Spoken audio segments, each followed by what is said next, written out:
For today's video guys, nagluluto na naman ako ng sinula na isda.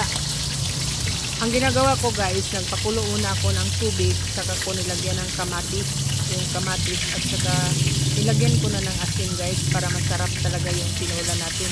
Lumasa talaga kapag asin ang inuuna mo guys, kasi saka na natin timplahan o ng panibago kung ma-feel natin na hindi pa siya tama ang pagtimpla. So nilagyan natin ang tanglad guys. Iwan ko kung anong tanglad dito sa Tagalog. Saka yung sibuyas na bumbay tawag yan sa Bisaya mga lalab. So nilagyan din natin ng sibuyas.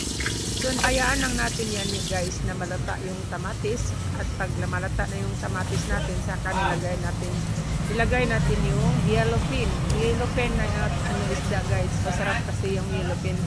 Pero may isa din akong katambak na nilagay guys para sa aking kapatid kasi gusto niya yung isda sa bato. So ayan guys, isa-isa ko kasi binibilang ko talaga kung magkasya ba sa amin kasi sa ganyan kami dito.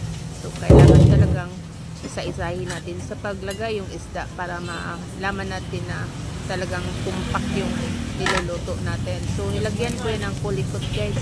Kasi itong kulikot pampasarap talaga to sa tinula. Nawala yung langso sa tinula.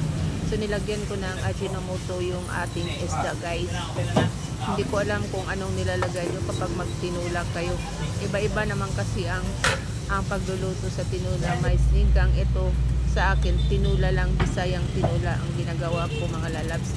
So ayan guys, hayaan lang natin yan kumulo within 5 minutes, na yan, maluto na yung isda guys. So salamat nga pala sa mga followers ko dito sa YouTube na tumatangkilik sa aking mga video dito.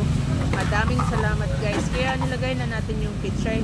Dahil walang malunggas palengke, pichay lang ginagamit ko sa ating tinula at saka sili na dahon sa siling palagay. So yan lang guys, hayaan lang natin na medyo maluto yung ating pichay, saka natin lagyan ng iba pang saka natin lagyan ng sili na dahon sa sili.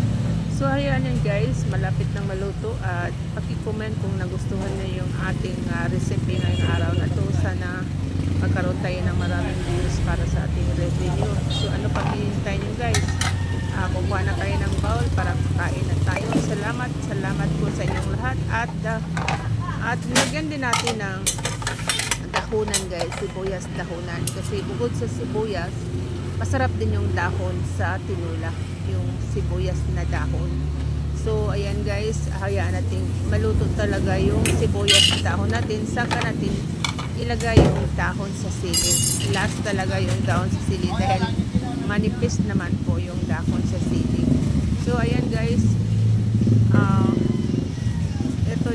itong tinula na to guys, hindi ko lagyan ng maraming sabaw dahil pag maraming sabaw wala na siyang kalasa-lasa. Tamang-tama lang tong sabaw guys sa 1 kilo at kalahati na isda. So ayan guys, once again salamat po sa inyong lahat at sana magkaroon tayo ng maraming viewers. Thank you so much at tanghali na guys, kakain na kami. So salamat sa panonood ng aking videos. Mabuhay ang mga vlogger.